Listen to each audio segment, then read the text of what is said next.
Some they call it functional alcoholism, but if you know anything about Ben, he's got vision with precision, microphones and a tinkle of derision. You're about to hear what beer can be.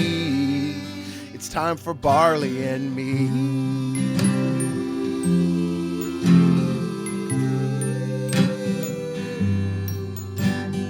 Welcome to Barley and Me. I'm your host, Ben Rice. We're here today in Denver, Colorado at Bierstadt Lagerhaus. Our special guest today, it's the brewer and owner, Ashleigh Carter. Howdy. Glad to be here. I guess you're here. So. You're glad to be where you are. Yeah, I mean, honestly, at this point, you're kind of glad to be where you're at. Yes. I think. So that makes sense. Thank you so much for having me. I really appreciate it. I don't know if you know this, but you have a reputation. Probably. Some good, some probably not good. Yeah. I got a lot of reputations amongst my friends too, so Yeah, that's true. Fair point. Yeah. So this beer, I'm drinking right now your slow pour pills. It's your flagship if there is one. Yeah. Kind of known for it. Pretty much. People want it. Yeah. Now I don't remember if this is the case, and you would be the expert. So it is in cans now. Has it always been in cans? No, only since COVID. Ah, It's yes. basically, I don't know, April, May, something like that. I was really opposed to cans, and I still kind of am, to be honest. I hate putting beer in cans, but I like having beer in cans. Is that a thing? Yes, correct. Okay. The work versus the product as a... Yeah, I just wanted to make sure it's... I'm good at a lot of things, but packaging is something I don't know anything about, or haven't known anything about before this time. So, when we were putting it in cans, it's my life's work, put into a can, and I just want to make sure it's the way that it's supposed to be, and having all these, it's just really stressful. So much out of your control for a beer that requires so much control. Yes, exactly. You want it to look a certain way. You want it to be presented a certain way. It has to taste a certain way. Yep. The levels has to be at this cool temperature. And then you're like, hey, we're just going to let somebody walk away with it, leave it in their car for 3 days, and pour it into a bowl. If we're lucky. Yeah. Usually, most of the time it's pretty good. It's just, when we have kegs and we keep it pretty tight, exactly where they are and they're always cold. But I would say it is a better package than a crowler, and that makes me feel better. So, when we were doing a lot of crowlering at the very beginning of the pandemic, to try and just stay open and sell beer to go, and the quality of it is fine if you're going to drink it like that night. But if you leave it for any, stretch of time, the dissolved oxygen levels are just too high in order for it to be able to taste good. So, when it came down to it, beer in the can is more true to what it is than it would be if we had a crowler. So although it's a necessary evil, I think the toothpaste is out of the tube. Yeah. I think we'll be doing it for a while since I did put a down payment on a canning line. So. Oh, yeah. Yeah. And it was I imagine that pricing was not exactly kind. No. The supply-demand thing. They were already not cheap. Yes. Yeah. And then, but now I have a little bit more, if it all goes right, I'll have a little bit more control about when I can yes. and quantities. Like right now, one of the biggest obstacles is knowing how much to put in keg, how much to put in cans, and I'm always guessing wrong. So at least I don't have to make the decision so far in advance when I have a pre-scheduled canning day from a mobile canner. Yeah. So. And you get more control over the DO, like you were saying. Yeah. You can make sure it's a slow pour into the can, so you get properly filled. Properly filled, yep. Yeah, because that's always the problem. I hate you grab a can and it's like, this is not all the way. That's the worst. we weigh pretty much every can. Once in a while one sneaks through, but for the most part everything's full. It's been going pretty well as it can be. And I do like the occasional shower beer, so that's better that it's my beer, Yeah. Yeah. And I like that you require on off-site premises that they have your proper glassware. Yep. I think it's important. I think it's super important. I got tired, my previous jobs and places I worked at, getting a beer that you work so hard at and getting it basically like a shit line shoe, like a dirty shaker pint with no foam. It's just why? And so, we can't make everybody pour it necessarily perfectly or any of these things, but the little things, especially, people don't really know what they're drinking. People think that everybody, of course, knows it. They have it. They're going to remember it. That's not true. The average beer drinker doesn't know and doesn't care. And maybe they shouldn't have to. Right. But if you get that beer in that glass over and over again, it makes them remember it. It makes them oh, I've had this before. It's an experience. Yes, an experience. So the glassware I think really helps with, having some sort of like lasting memory of it when otherwise they probably forget. Yeah. And it's such a beautiful glass. Like, It's a pretty cool glass. let's face it. Yeah. Pilsner glass is a beautiful glass. Yes. It's And- made out of butterfly wings, basically. So. Yeah. Which they can't see, I just found out. Oh, really? Butterflies can't see their wings. Huh. Which I guess I not. guess It's in makes a sense. mirror? They're on the back, right? So why would you? I can't see my back, so I guess it tracks. But It does track. yeah, but it's not something you'd think of. I don't know why I learned that. I just learned it like 3 days ago. And I was Well, like, oh. you didn't know it was going to come up in conversation. Yeah, and then it came up. Well, I got to share the information. I've got Yeah, it. Exactly. You're doing the Lord's work. you Right. know? If Here you- on Easter. If you have, I came in a moth and I left a butterfly. There you go. Exactly. But yeah, so how did you get started with Bierstadt? I mean, obviously it's your business, but what made you decide I'm going to go? Really, the question is, a lager house? Yeah. I mean, Lager's on like 150-year winning streak. So Yeah. it's kind of funny when I get the questions about, why a dying style or like whatever it is. Like, no, like 8 out of 10 people are still exclusively drinking lagers. So Yeah. to me, like that wasn't necessarily the reason why, we did lager.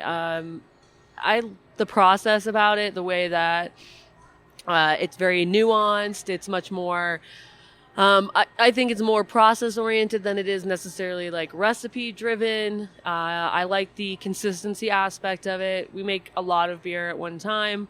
So like, I want to make something, my husband, Bill, and I wanted to make something that was imminently drinkable. Like you don't get tired of it.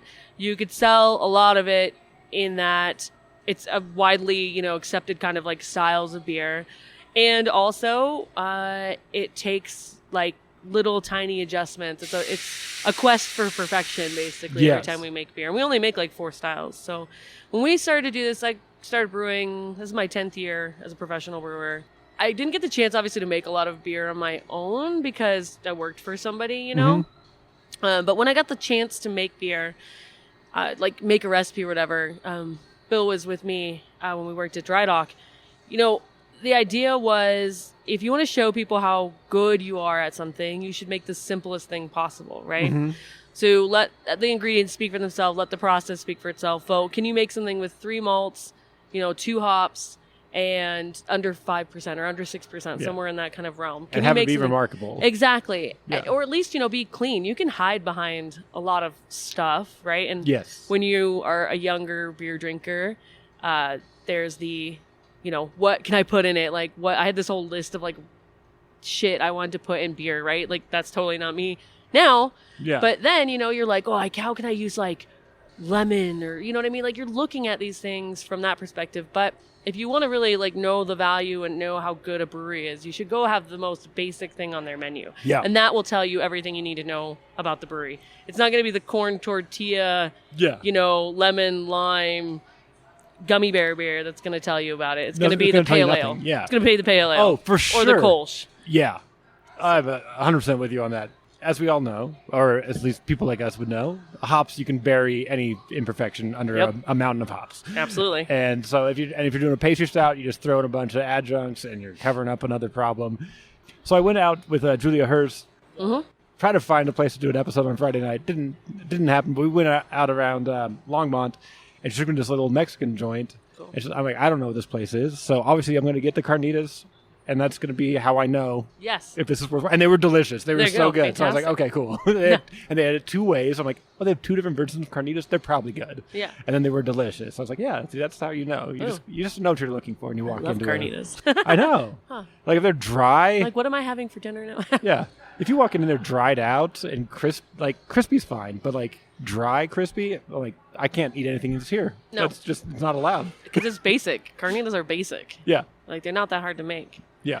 They do take a little technique, but and so when we were putting together this place, we had previously been at a place and made all kind of German style beers. And while I do have a love for German style beers, obviously our 3 main beers here are Pils, Dunkel, Helles, which are all German style. Honestly, I didn't want to make Hefeweizen anymore. While I love Hefeweizen or Weissbier, it can be transcendent. Like when it's excellent, it is something else. Like it's better than wheat beer, if you ask me. Like it's better than American wheat, obviously. But when it's bad, it is it's disgusting. It throws everything off. Like it's like you don't want anymore. Like I'm grossed out by it, you know? So, and it's wildly inconsistent no matter how hard you try. Like you feel like you have all the parameters the same, and yet one batch will just be so much better than the other. And I just kind of got tired of messing with that, because although it is a German style, it really has nothing in common with the other styles. You know, same with alt and Kolsch. So I love the idea of simplicity. We're in an area where there's, 15 other breweries within a mile of here. And I kind of never wanted to have anything in a tank I didn't want to make, or I just made for other people. Mm-hmm. So from that, impetus, we basically what if we just only make lager? Like, we don't really have to define it as anything else, just lager. So I could make anything, basically, anything that I wanted to. And it's not just German. We have a Czech style lager in there that I used Czech yeast with. We have a house yeast and everything, but I made a 12% lager with a double mash. Like, I made a corn lager, so it really, there is room to not just play, but to see what I want to know everything about lager and lager yeast and what it can do, what it's capable of, and how, it can translate into different styles. And maybe sometimes it can't, right? But I love the idea that I work in a box, but it's not like that tight of a box, and I don't have to justify why I made something outside this tiny box I gave myself. Yeah. Right? I don't feel like you need to. Nope. So, when we did this, it was like freedom to just do whatever we wanted to. And then I never had to make anything I didn't want to. And when we make our, basic 3 beers or whatever, basically we're a 3 malt, 2 hop, 1 yeast brewery. Nice. Ordering's easy. Yep. Planning's easy. We have 100-barrel tanks. Yeah. It's very, lots of beer at one time. It's really consistent. I love that. Yeah. Relaxing. I like doing what we're doing right now, drinking and talking. Yeah, exactly. And it makes it easier. Yes, you don't have to put a thought about I got to do recipe design. I got to find these rare hops. I got to get over to here. And there's a problem with the shipping. It's like you have a connection. They know what they know what your order's going to be, right? Basically, you've got your people. They're like, how many pounds do you want? Yes. That's really what it is. It's same as always. We had a little, whatever. Yep. So now where are you getting your ingredients from? So we use all Wireman malt. We use primarily Barca, which is an heirloom variety of malt from Wireman. So that's basically every beer we make is Barca Pils. We use some Barca Munich, which is mostly what our Dunkel is, and then some Barca Vienna. That's about all we have lying around here. Once in a while for seasonal, we'll have some other things, but usually it's all Wireman stuff. Hops come from Germany, but I source them right now. I used to source them directly from a farm, which is super cool. I was there twice for harvest, called the Zeitz Farm. It's in a town called Volsnack, which was kind of north of south of Bamberg, north of Munich. Okay. Really cool guys, but honestly, I just don't use enough hops because of the way we make beer that it was hard to contract, 2,000 pounds or something like that. I wasn't going to go through it very fast. Okay. But I get excellent hops through Hophead Farms, which is located in Michigan, but they source them from Germany. Okay. And they're awesome. They're wonderful guys to work with. But a lot of people are using the Zeitz Farm stuff, which is also awesome. I hope that, if we get a couple more tanks and stuff like that, it'll make a lot more sense. I just don't want to have old hops lying around, and to contract, 600 pounds isn't that much. Yeah, it's not a very cost-effective way to do it. It's not even that. It's just you feel bad. You're can you just only this much? When other people are buying a lot more. Okay. So yeah. Some of my friends are still using them. And then our yeast is 3470. It's a version of 3470, which is one of the most widely used lager strains in the entire world. So that's it. Like I said, keep it simple. Keep it simple. Colorado water, Yep, and repeatable. Oh yeah, it's that water. That's Rocky Mountains, Yeah. Yeah. So you had this idea. You're going to start a lager house with your new husband, and you went big. You bet on yourself. Yep. That's awesome. Yeah, I was gonna go big. Yeah. Yeah. What inspired that, or what? Because I think we have the best of all worlds here. It's big, and so we make a lot of beer at a time, and so I think that really aids in consistency, especially when you think about lager, when you're letting it basically mature for 10 weeks. It really pays to be a larger scale, so you're not making so many small batches. For consistency purposes and because it just takes so long. So it's kind of we have a 35-barrel brew house or so, but it's kind of only having a 10-barrel brew house if you think about it. Because of how much time it takes. Because of how much time it takes, right? We're on a kind of a cadence. We brew a triple batch basically once every 2 weeks. Sometimes it's every week for a minute, and sometimes it's 3 weeks off or whatever. So making the beer like a lot at a time. And we wanted to place like our other business partner, Chris Rippey, who runs kind of the tasting room restaurant portion of this. You know, he really wanted to have like a place where a lot of people could gather, right? And Helles and the kind of beer we make is perfect for that kind of idea, which is liters of beer, hanging out with your friends, big community tables, which of course with COVID is not the best. Not great. Not great. Yeah, a lot of the smaller places are doing a little bit better right now. But, you know, having that idea of just like drinking, like doing parties, like having a large space to entertain and, you know, getting to go through, I think one of the keys to making the kind of beer that we make, especially Pils and Helles, is that you're going through it at a fast enough speed that it stays fresh. So ideally on draft, no beer is consumed within 45 days of filter, right? Like, so you have to make enough of it in order to keep the yeast alive, in order to keep kind of this, you know, going. I don't have a busy season and a slow season because it's lager. It's kind of always, it's you know. It's a year-round beer. Yeah, it's like year-round beer, but it's also, you know, because of how long it takes, you're always kind of 3 months in the future. Yeah. You know, like, where am I right now? I'm like, I'm at the end of summer right now. Like, this is awful. Is it? Yeah. No, it's not. No, for me, I am, though. I'm but thinking in my about how head, do I make... Yeah, right, 3 months out. Yeah, how do I make... What do I have to make? I have to get ready for Oktoberfest. When do I have to make that? You know, you're kind of always, like, jogging back however long it takes to make beer. Yeah, I mean, I don't know. I wanted to make beer like that. But I don't want to have a huge place as far as like people go. I have like one guy who helps clean kegs and stuff, but that's it. For 5 years, it's just been me and my husband, and oh wow, that's it. Making almost 2,000 barrels of beer a year. That's nuts. Yeah, I was gonna ask, like, I don't think the staffing's particularly like hefty. Not at all. I pretty much work by myself, and Bill and I split brew days. But I pretty much do everything else. Every filter, every tank cleaning, every transfer, scheduling, all the ordering, what we're going to make, seasonals, recipes. Like, I do all of that. And I don't know. I don't know that I'd want to work for myself, and I don't want to manage people. So I kind of tried to set it up so that I could do it by myself for a long time. Yeah. That's impressive. I don't know. I don't see a lot of people with this size that are just like, I'm just going to basically go it alone. I mean, I know you didn't, but it's like as close as you can be. Yep, on this pretty size. much. I think I'm going to have to hire somebody at some point soon, especially if we get this canning line. But it's going to take a real special person to want to do the way we do it. I think your reputation's enough that you'd have your pick of the litter. You could just run people through the gamut. We'll see. Yeah, that's something to look forward to. And then as far as the branding glasses, like, where are you getting those done? Or do you have a person that you... Sohm. It's in Germany. SAHM. So that glass that you're holding, you're drinking Pils, is a glass called the Nova. We actually were interested in that glass. Bill was particularly into that glass even before I was a brewer, so like 10, 11 years ago, 12 years ago. And he had looked in the catalog, the Sohm catalog, and saw this glass and asked them about it. It's a 0.3. And they were like, we don't actually sell that glass. We just want to show you what Sohm is capable of. You're like, what? It's the weirdest thing. What do you have in your catalog? So anyways, a few years after that, I asked about it again. The same thing is still in the catalog, advertised like they had it, and they didn't have it.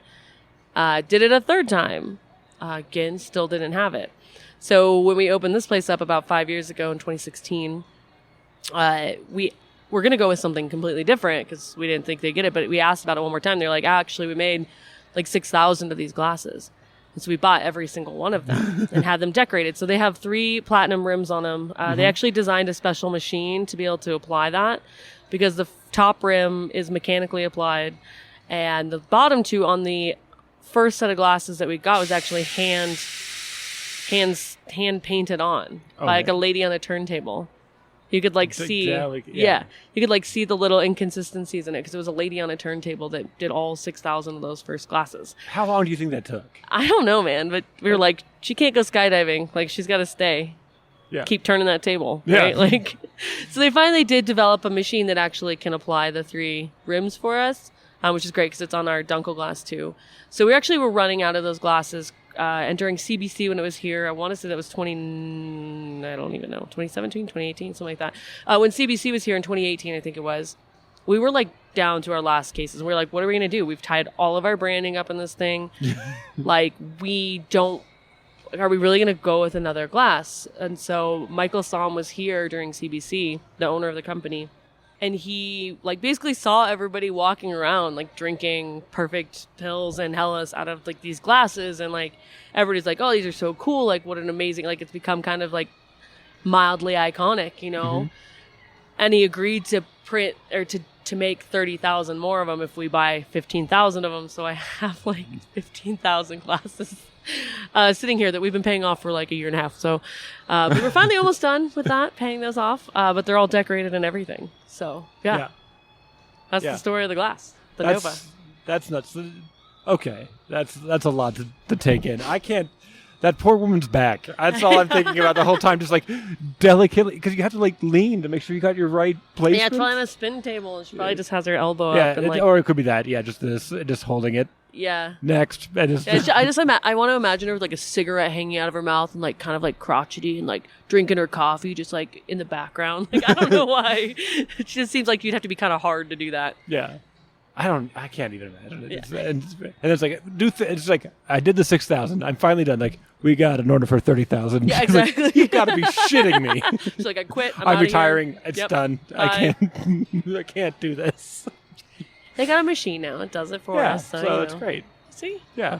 Mother of invention. Exactly. Yeah. So you had your eye on the glass before you even brewed? Is that what I'm understanding? Yes. That's crazy. Mm-hmm. So, okay, here's a question. Did the desire to have this glass make you be like, I'm going to brew a beer that No, we knew we were going to make pills. And it is a perfect pills glass. It's got the stem on it. It holds the little pills dection on it, which is it's a little pills coaster around it. It's a 0.3, which is the perfect size for pills. It makes sure that the beer stays the same temperature from top to bottom. Like it is designed to hold pills. Yeah. And like it being, perfectly bright, like it just everything about it just comes together. So what got you into brewing? It seems like you were pretty much a pretty big beer person prior to, but I'm finally going to brew. What was that transition like? So I grew up here in Colorado, kind of south of here in Aurora. Like my dad still lives down there. It's forever away. Feels like forever away. But I grew up down there. I went to school. So, obviously Colorado has a pretty big craft beer scene. And I like to look at, my generation, and the people kind of like in like in between 35 to 45, like our parents were starting to drink craft beer a little bit, right? They were kind of like the first generation, really, to actually embrace some of these craft beer, like, you get Old Chicago and all these things. Like, it was just more normal, Fat Tire. Like, I knew about that beer when I was younger, which is different than when my parents were younger. It was Milwaukee's Best and just ordering a beer. Yeah, it's a weird thing to think that, like, Fat Tire and, like, Sierra Nevada Pale are, like, your grandpa's beers now. At this point? Not quite. Like, my grandpa's beer not was ours, the but like the next, the current 21-year-olds, that's their grandpa's beer. Yes, exactly. That's very strange. It is, but it lays down a good groundwork, right? Yeah. You know that there's more about beer than just, this pale lager. Like, it's not a big leap to understand that there are different kinds of beer out there and flavorful beers and hops and all that jazz. And then I went to school at college in North Carolina in Asheville, which is also a very big beer scene, And so as a college kid, of course, we were drinking, bathtubs full of Busch Light because we were broke.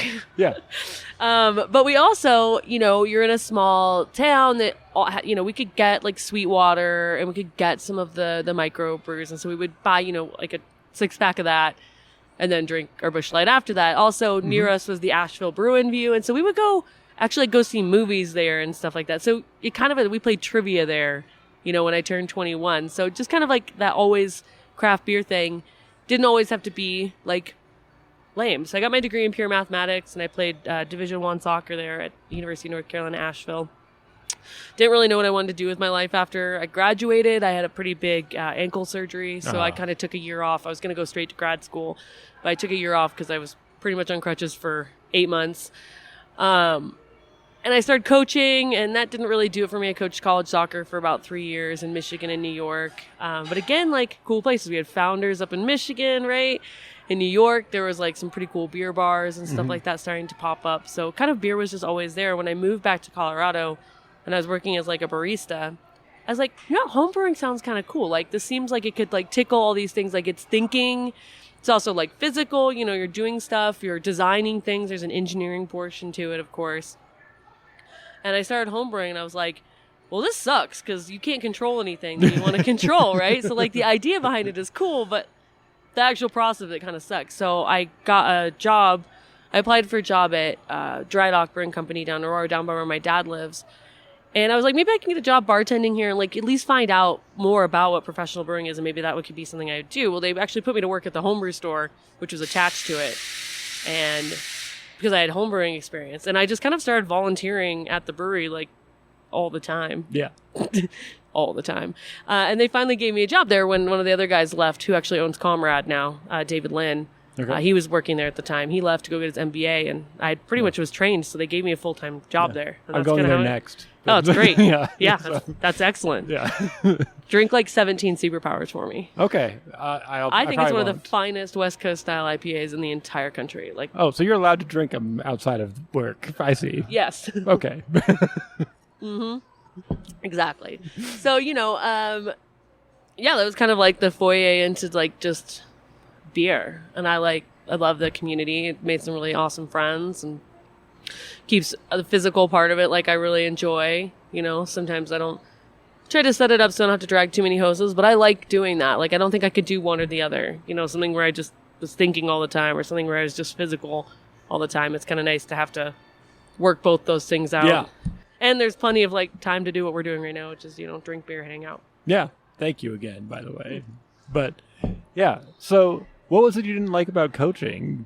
I think it's a very specific personality that I liked the coaching part of it. Honestly, the coaching part of it was great. Like, I love being on the soccer field. Like, it was a blast. Like, I met some amazing kids. I coached at a place, had really awesome season that we had there. The hard part about coaching is it doesn't pay shit. Well, neither does brewing, by the way. I gotta kind of be allergic to money and benefits to do this job sometimes. But you're always gone. And I played soccer since I was 7 years old. You're gone for every holiday. Like, that's when all the recruiting tournaments are. So you're gone for every holiday. I remember being in my office on December 25th, getting ready to leave the next day for a recruiting trip, like on Christmas Day, like having to work all day. And I was leaving for 2 weeks. So, like, be on the road for 2 weeks and living in at a hotel room, basically. And then also, like, the way recruiting goes when, as I was coaching college and having to recruit kids, it's not fun to talk to a 15-year-old girl on the phone. Yeah. Like, it's awful. Like, you're like, oh, yeah, cool. Like, I want you to commit. It was weird to me. Like, you want this. And now that recruiting has gotten so hardcore, like, they're recruiting them younger and younger and younger.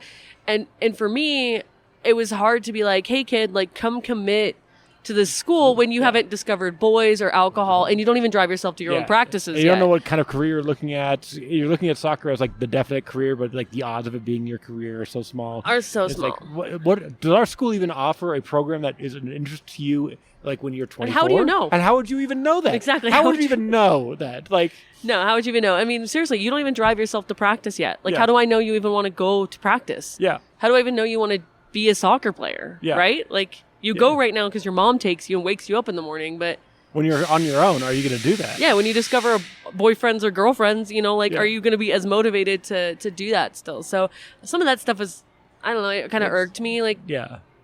I don't know, I didn't like it. And the traveling stuff was cool, but again, every holiday. Yeah. And the season's the season. So, if there's a wedding, like, you can't go to it. If there's a funeral, you can't go to it. Like, if there's anything going on, you can't go to it unless it falls in the time.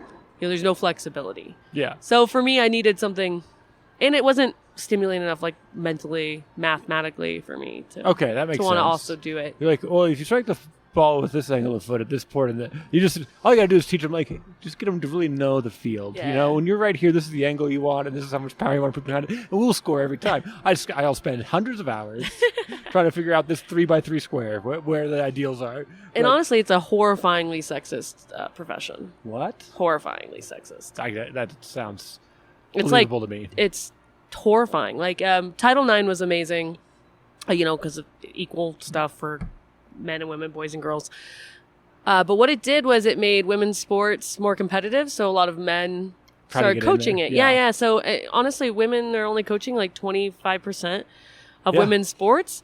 And it is incredibly sexist. You even fall into a weird kind of sexism that you don't really know exists. But girls don't want to play for women because they've been told that The women don't have any knowledge or authority. that girls are better assistants and men are better head coaches. And I met up a couple weird head coaches, men that were kind of like, I love that way that girls will, do everything you ask for and more. And I was like, this is weird. Like, it just got it was creepy in some points. So I was like, I need a change. I need something else. And I don't know. I like to drink beer enough. So I always do find it weird when there's a male coach in like the college ranks. I was like, why are you there? Yeah. And it's fun because it's a double slice on them, because it's like, you don't belong here. And also, just so I was going to say, you couldn't hack it in the men's world. I got you, man. Exactly. The worst thing you could ever have said to a man, you couldn't hack it in the men's world. And if it would be one thing if women were able to coach men's sports, but they would laugh at you if I applied for a men's coaching job. Now it's happening. It is, which is great. Awesome. I'm here for it. I love it. Like, if you know the sport, you know the sport. Yeah. It doesn't change. I mean, how good is Bill Belichick? What's his his 40-yard dash time? Yeah. It doesn't mean anything. No, it doesn't mean anything. If you know the sport and you know how to teach the sport and you can communicate with people and you have the understanding, what's the barrier? Yep, exactly. It's like, it's such a mess. Because it is a mess. As much as we're thinking we're progressing forward, there's still a severe lack of minority coaches. It's not even up for, you can't even make an excuse for it. There's like no way to, it's like, how are we worse than we were in 2001? Yep, exactly. It's the same thing. It doesn't even make sense. Doesn't even make sense. So yeah, we're on the same page there. So, some of those things it was okay. I was ready for a change. I miss it sometimes. And I miss coaching and I miss like teaching kids how to do stuff. And it's fun to see them learn a skill and then apply it and get proud of themselves. But I was ready to not do that and deal with parents and all that stuff too. So. Yeah. I was a student coach for our girls basketball team in high school. Mm-hmm. I was a terrible basketball player, but I was like, I knew the stuff. Yeah. I could shoot and that was and play defense. So I'm like, I knew the stuff, but I turned one of our players into the most feared players in the state. I'm like, because I was much skinnier, so I had these very pointy elbows, and she did too. I'm like, you need to use these. These are a weapon. Like, just start throwing them, and like, she was like 5'10", so still pretty tall, But we had this town that had everybody in this town was like 6'5". What's in the water here? Yeah, their starting point guard for their boys team was 6'8", and they had two sisters that were 6'5" each on the basketball team, and she would dominate them. It was so great to watch, and they were huge. They were ripped. They were like muscular. It was like just like they were undefeated. And then she's just like, no, just got these elbows. I'm like, you gotta throw them. And like, I'd give her playlists, like get her amped up. That's fantastic. See, there you go. You don't have to know. You don't have to be great to be. Nailed it. Yeah, you don't have to be great in order to be a good coach. Yeah, so. and being great does not make you a good coach. No, it does not. In fact, sometimes it's worse because you are naturally talented. You're also naturally talented, so you don't understand having to teach somebody the basics. Yeah, or work hard at something that something that came naturally. Yeah, you don't understand why. Because you majored in math, and I was a big math person growing up, and like I was asked to like tutor these people that are struggling with algebra, and I'm like, how do you understand the relationship between numbers? Like, I was like, if you can't understand this part, I'm not sure how I'm gonna get across to you how this works, because it's math just works on itself. It's just like the next thing you would do logically. Yeah. All the numbers have a relationship. Like, how can you get these things on it? Because there's a relationship between numbers. If you don't understand that that's the case, like, I don't know how to tell you. I tutored a lot of math. I'm like, 2a equals 8 is just 8 divided by 2. I don't know why people can't grasp it. It's not difficult, but like, I don't know how to teach it. No, I just don't think that way. And if you don't understand, I think like that. And they're like, well, why would you do that? I'm like, well, it's just how numbers work. Yeah, I tutored a lot of kids in college. And then when I was a coach too, I'd be on the bus with them like, okay. Well, yeah, because that's study time, basically. Yep, that's study time. Like, all right, here you go. So my seat's up. Like, you got questions about math? Like, let's do it. Yeah. Like, I just got to pass this test. I'm like, all right, well, let's learn the stuff that's going to get you to pass this test, and that's okay. Yeah. Yeah. I mean, not everybody has the aptitude for it, and it's fine. Like, everybody has different skills, and nobody's the same. Mm-mm. So if you don't have a skill in math, that doesn't mean anything, really. Nope. Like, advanced math does not come into a lot of careers. No, I've not used it at all. Not even in your formulas? No, because like the math I did is pure mathematics, which really doesn't have any like numbers per se. It's like abstract algebra and group theory and like doesn't. It doesn't have a lot of applications, really. I did my thesis in celestial mechanics. Okay. And 2 and 3 body problem and a lot of nerdy things that I really enjoy and I love reading about now. But I couldn't imagine myself being in a room doing iterations on a computer. That's what it is. Yeah. That's what it is. And you try to find anomalies and you try to see, how these things, all the relationship between it. But it just didn't seem like... It's a lot.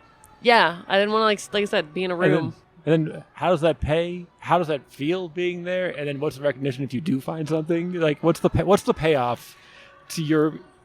you go home at night and you're like, oh yeah, everybody knows what I just fucking did for celestial mathematics, I'd be like, I'm a fucking boss. Yeah.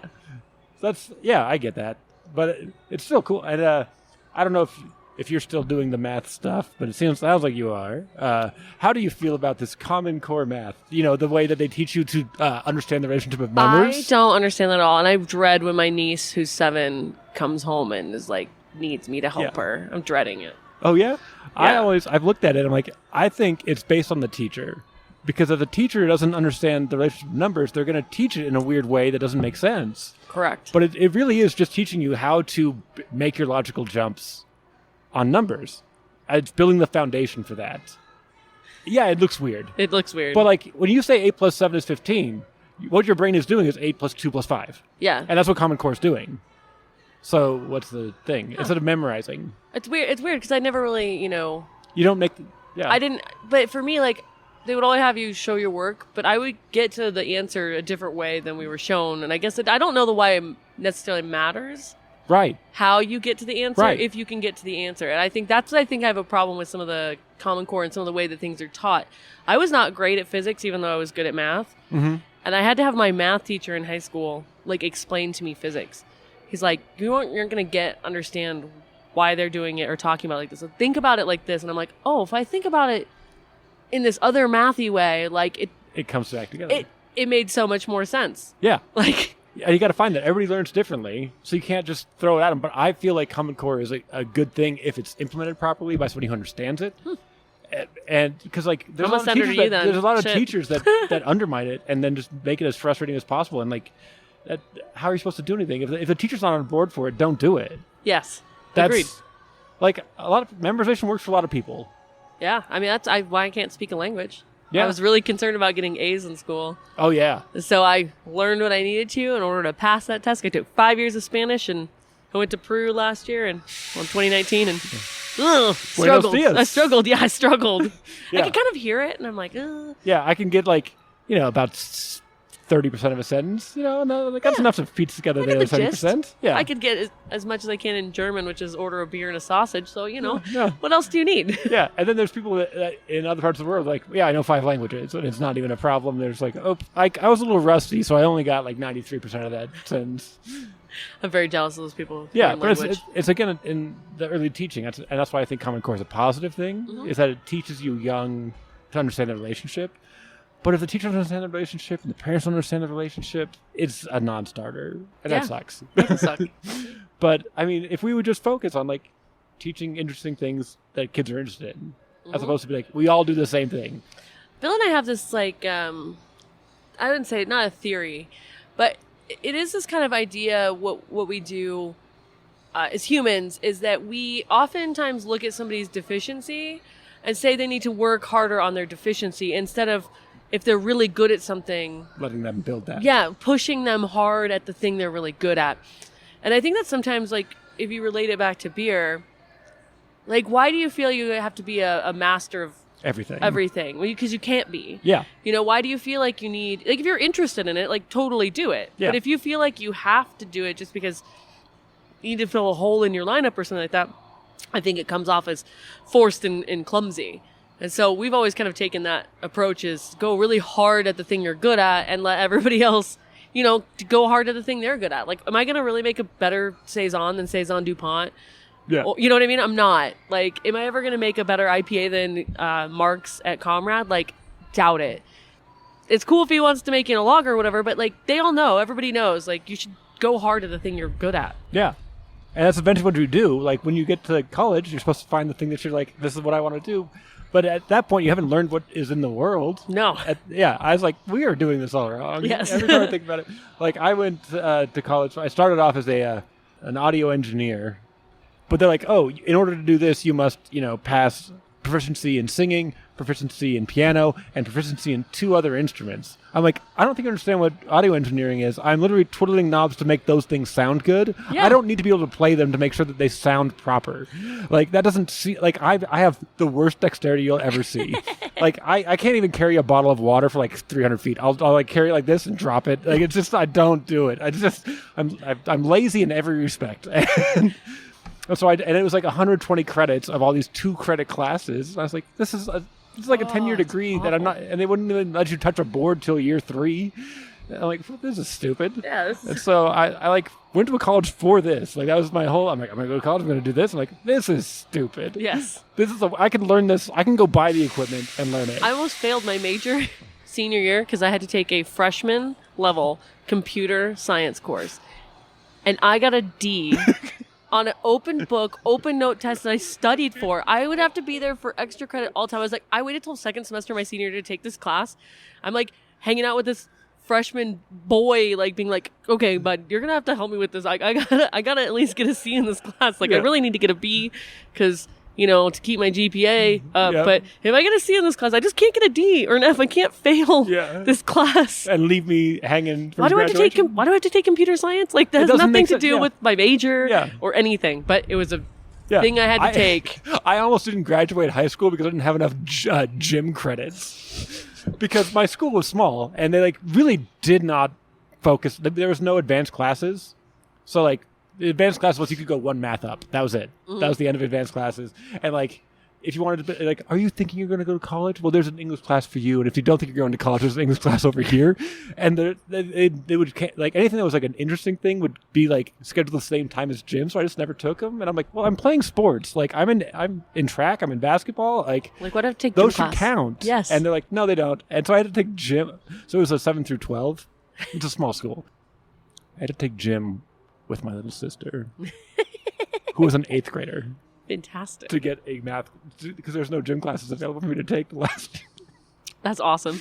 It's the worst. It's the worst. Yeah, that's how I felt. I was in a class with a bunch of freshmen, and I'm trying to study for this test, and I don't understand it at all. They're like, so you just learn the little HTML links. I'm like, I have no, what, how does your brain even function that way? Yeah.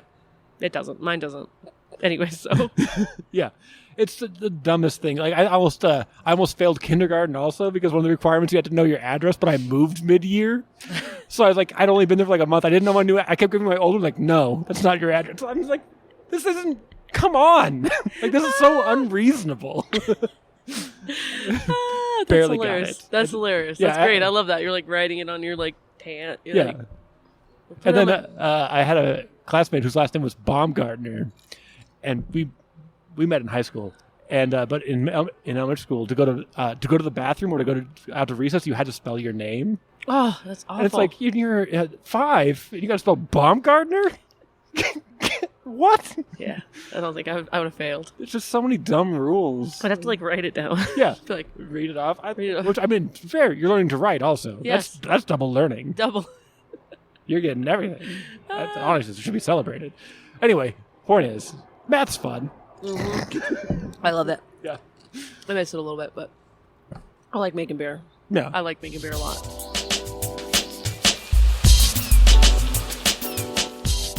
And failure is a big teacher, I always Yeah, think. I'm not a good failure, so Oh, yeah.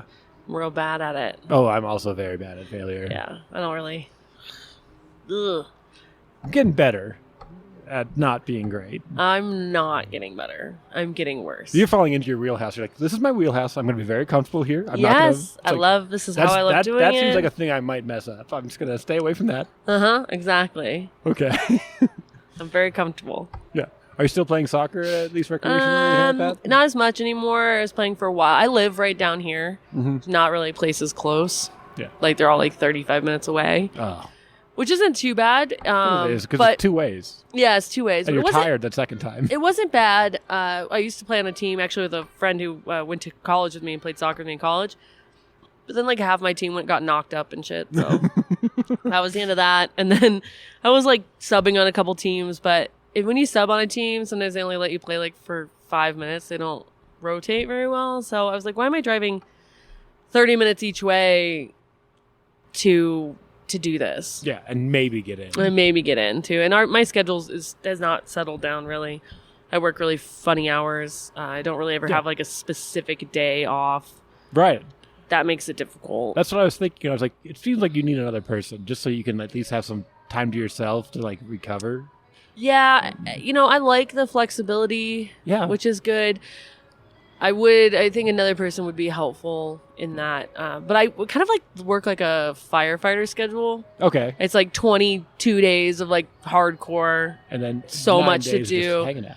And then, and so I was doing a lot of traveling, in 2019 before the pandemic, and we're going away about once a month. That was kind of nice, exploring new places, walking around places, going to different countries that I had never been to.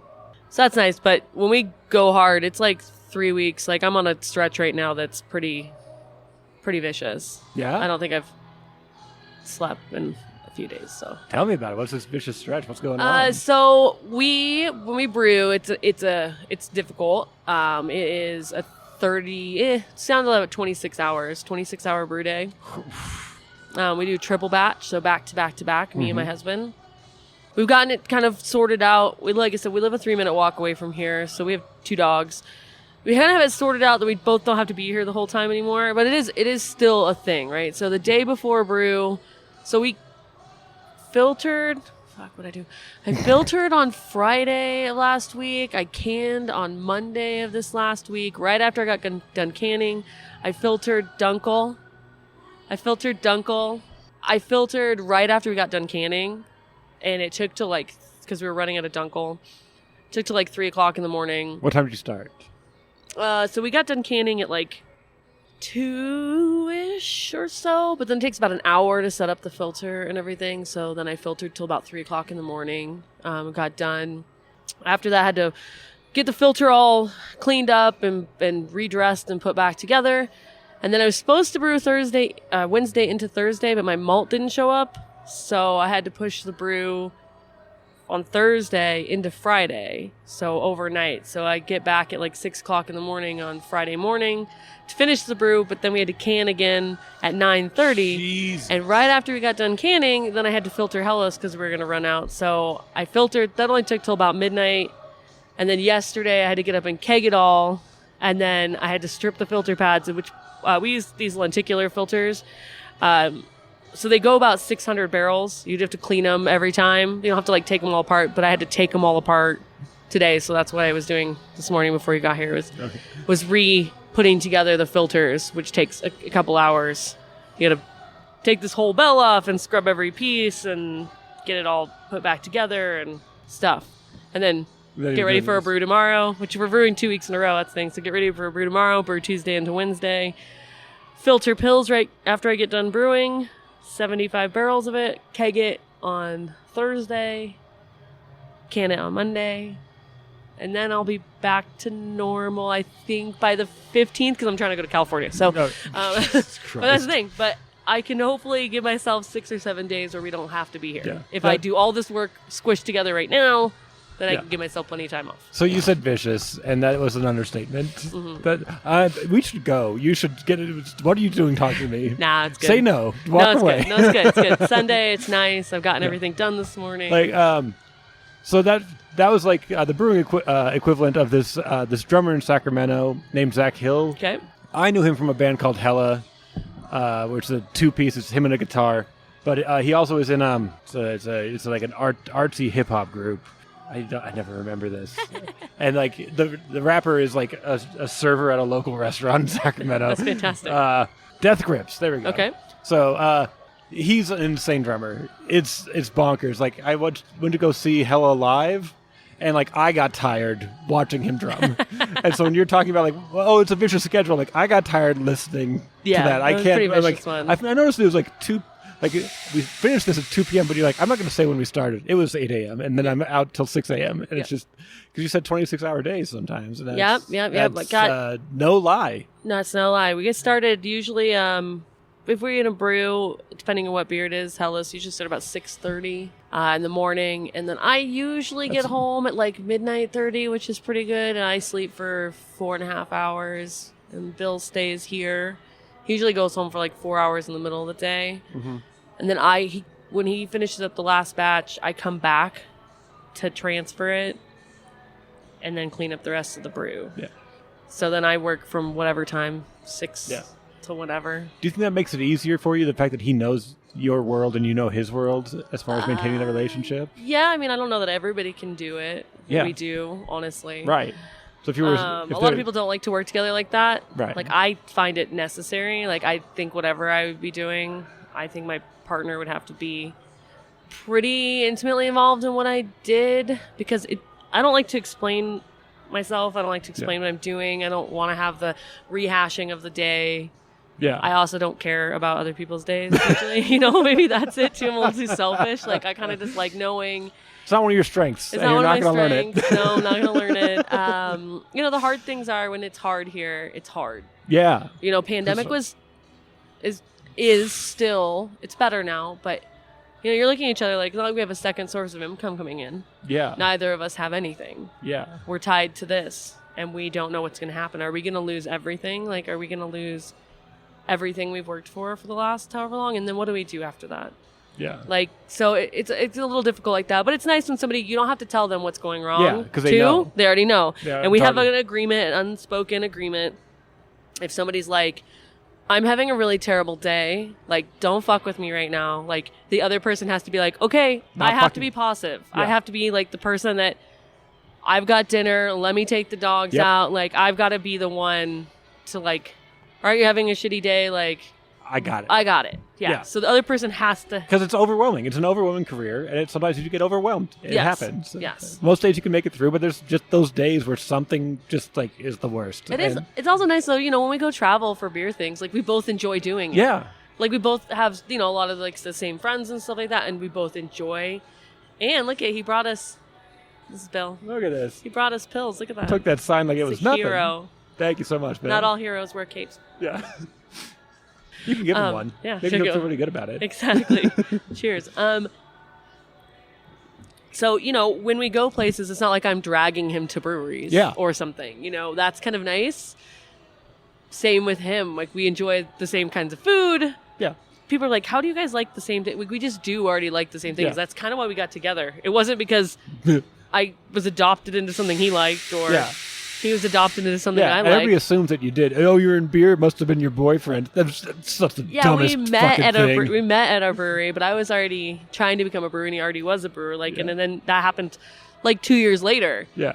Like, I was already doing it, and we're like, oh, we have like a lot of the same Yeah. things in common. Like, we like the same food. We both hate mayonnaise. Oh, it's so gross. It's so fucking gross. It's so. What does it add to anything? No, and if you say remoulade, it's just fucking mayonnaise. It's just fancy mayonnaise. You're trying to. Oh God, yeah. Oh, it's got a spicy aioli. I'm like, get it away from me. Yeah, get it away from me. Like- although I do love Caesar dressing, so. Right. There's always a. But I have to there's see it being made, Yeah. Everyone's got their rules, and there's Yeah.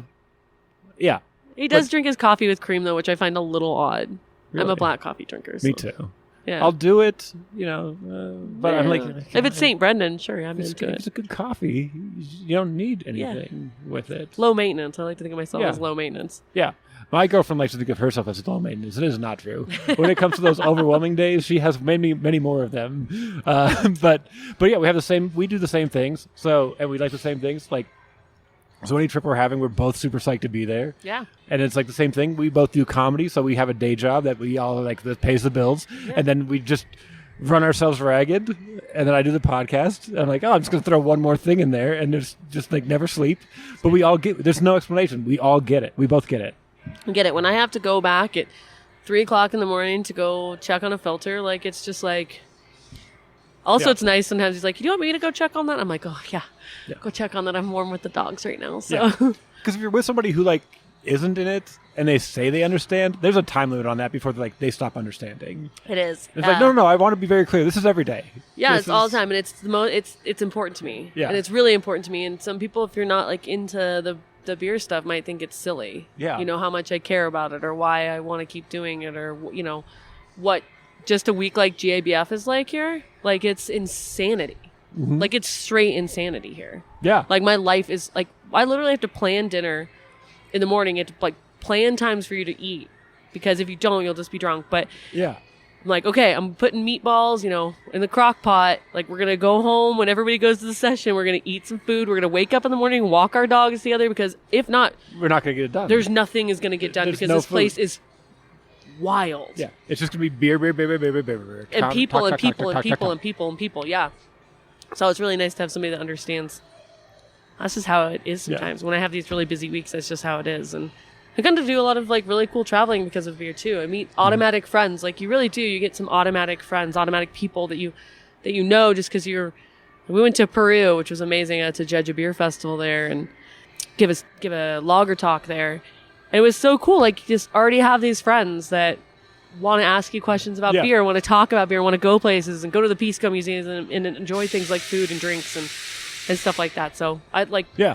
And it's great because you get to do the getting to know you during that stuff. You're already often doing stuff because you have a basic understanding already, but then we can go a little bit deeper if we want to, or we can just, like, enjoy this experience. Yep, exactly. And there's no, like, we got to spend half an hour and be like, it turns out I didn't want to go to this place with this person. This person's a dick. This person sucks. You basically have an idea that you have something in common. You can spend half an hour. Yeah. And you're like, skip, we'll get to that part. And Yep. It's fine. Yeah. It's great. I've met a lot of cool people all across the country just by doing these things and getting to a bunch of cool festivals and cities that I've never been to, or exploring cities that I hadn't been to in a very long time. And got to pour pills in Milan. Like, that was cool for a beer nice. festival. Like, what a total dream come true. And, the beer festival was this part of it, but there's all the other things you got to do, eat and drink, and people who will show you around and tell you where to go. And it's just a really cool thing. Yeah, it's awesome. Just because of everything you've told me here, I'm going to let you leave because this is madness. Oh, it's seriously Wait, fine. hold on.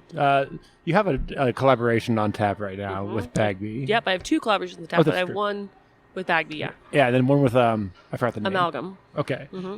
What are those? What are you making? Because it's going to be outside your. Yeah. Well, we had Checked Dark Lager is the collab that we made with Bagby. We made it actually last year, right after GABF when things were normal, and then since we were putting beer in cans again. We started putting beer in cans. I thought it'd be a really cool beer to put in cans. And they actually got to come out when we released it, which was pretty cool because I hadn't seen them in like a whole year, which is really weird. Jeff and Dandy kind of share the same thing like Bill and I do. They own a brewery together, and all those unique challenges that come with that. They're intimately involved. They're dog people, not kid people like us. They have they're beagle people though. It's kind of funny, and so they understand these unique. It's cool to find friends that understand the unique challenges of owning a business together, the difficulties of that, enjoy, beer and food and awesome cocktails. And we just became fast friends with them a while ago. And so we try to see each other like 4 or 5 times a year. So we're actually going to go out, hopefully on the 15th. I think we're going to drive out there, out to Oceanside to see them. And then, so that was a cool beer to make. We used Budweiser Budvar yeast, so Czech Var, as it's most widely known here. We actually made it because Jeff and Bill and myself went to Ufleku, which is in Prague. And they make this one beer, a Tmave 13. Tmave just means dark.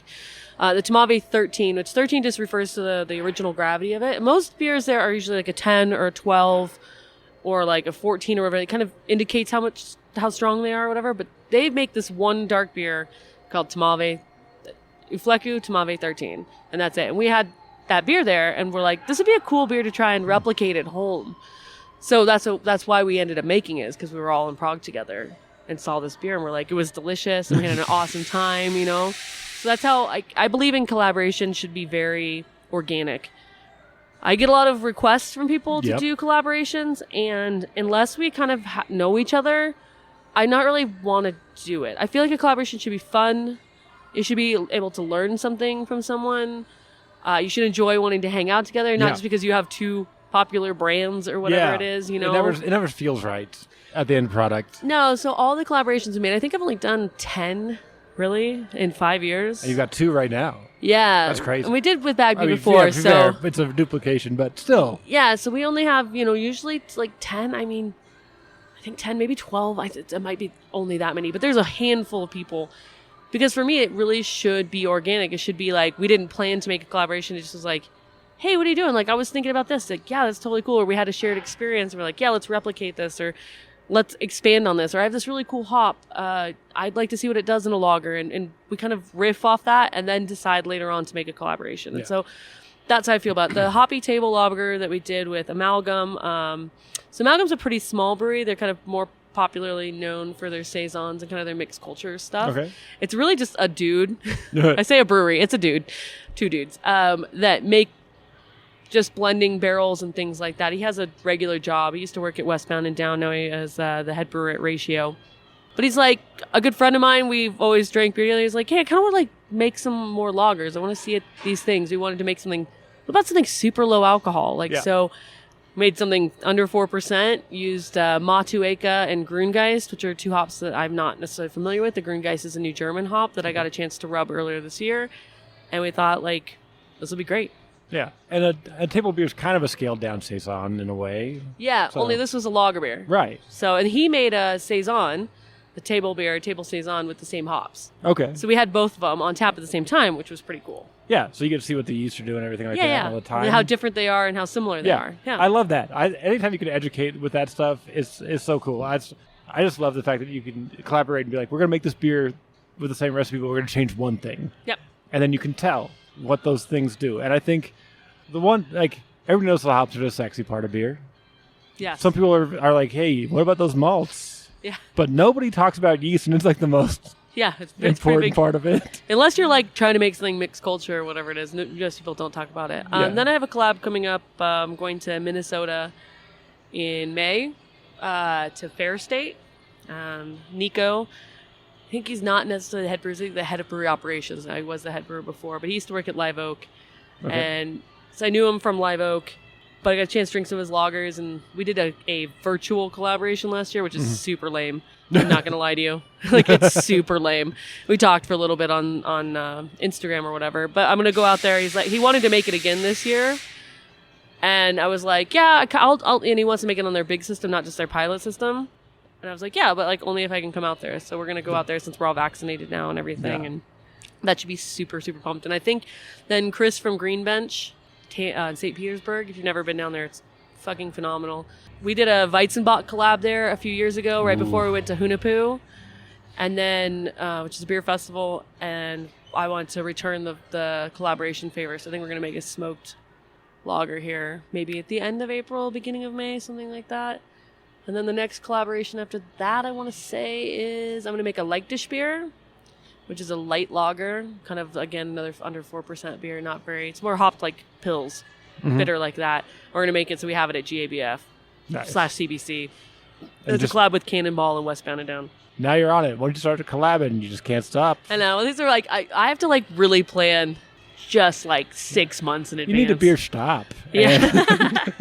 Sorry. But I'm good. I'm so excited about it. Like, I love to learn things from people, and I think it's a really cool way, especially if they can take some of the beer off your hands, that you can make a little bit more of it. We only get to do about 8 seasonals or collaborations here a year outside of our 3 regular beers. Like, that's how the schedule goes. Like, that's not that many. So they're really important to me to be really high quality and really with good people. Yeah, and that's very cool. And that basically gets to the what's going on at Bierstadt. I think we just got it down to a science. Making pills, making Hellas, drinking a bunch, loving Getting the weather. your name out there. People love it. Hope so, yeah. People respond to it. Hopefully. The reputation precedes you everywhere you go. It's pretty cool. You don't have to put the work in. Yeah, there you go. Because you put the work in. Yeah, there you go. I love that people secretly, among my friends, it's they like to joke that I don't like beer because I'm so hardcore about like what I'll drink and what I won't drink. I'm like, whatever, guys. I drink IPA sometimes. They're like, sure you do. We've never seen it. It's like, doesn't mean it's not happening. It doesn't mean it's not happening. Nobody knows what's happening behind anybody's closed doors. Exactly. Yeah. Secretly, I'm just chugging buds. Yeah, exactly. And no one's the wiser. I didn't take a picture of it. You have no proof. You have no proof. But look at my receipts. But yeah, but where can people find out more about Bierstadt if they wanted to, besides this podcast, which is so much information? Instagram, of course, at Bierstadt Lager. Facebook, the usual suspects. Not really Twitter because I don't understand it. It's too clumsy for me. And a lot of, I love political commentary, so it's a really bad place for me to be. You got a tied house, and you're like, I need those tears. Yeah, right I'm now. like, that's I good. have 3 Twitter accounts. Yeah. Because I'm like, gotta keep. And I'll tweet on the wrong one. I'm like, oh shit. Yeah, you gotta separate them. It is a cesspool a little bit. And then I have my own personal Instagram page, which is Ryan Heights could be Ash, which I post what I'm regularly doing. I cook a lot, make a lot of beer, hang out with my dogs. That's about it. Yeah. Yep. And then over at Barley Me, you can follow Barley Me across social media at Barley and Me Pod. Check it out. Get involved with the Chugs for Charity program. Chug a beer, name a charity, raise funds, help the world. Cool. No big deal. Tag me. You get in free beer. Because I'm not a brewery, I'm allowed to do that. And also check out my beer and basketball podcast, Please Drunk Responsibly. And don't forget to check out the podcast I'm Bengineering. That's a trademarked word, Bengineer. That's called It's Crazier in My Business, where 2 comedians give you advice based on questions you submit to them directly. It's Becky Lynn and Tavi. Other things. I'm sure I've got other stuff going on. I can't chug beer. Oh, I had to learn. I can't. No, I can't do it. I was on a podcast one time on a visual one, and they had to they timed me chugging a pills. It was embarrassing. No, it's not embarrassing. It's a terrible thing to do to a beer, and It's not a skill that anybody should care about. Okay, good. So no, I was like, bad chugs for charity. How about that one? That's fine. The people that submitted oftentimes do not make it, and they're like, this is not natural. I'm like, it's not, and I'm not requiring you to finish the beer. You can take a picture. I don't care. It's just it's a good name. Cool. I like it. I'm just help it out, and that's it. Nobody's doing them. It's just me. I've given away 3 beers in a year, so they're racking up. My girlfriend doesn't drink stouts. That's all that you have in the barrels in the aged stuff. So it's all just lying there. I've got so much beer. Somebody please chug a beer so I can give you at least one of them. Perfect. But that's it.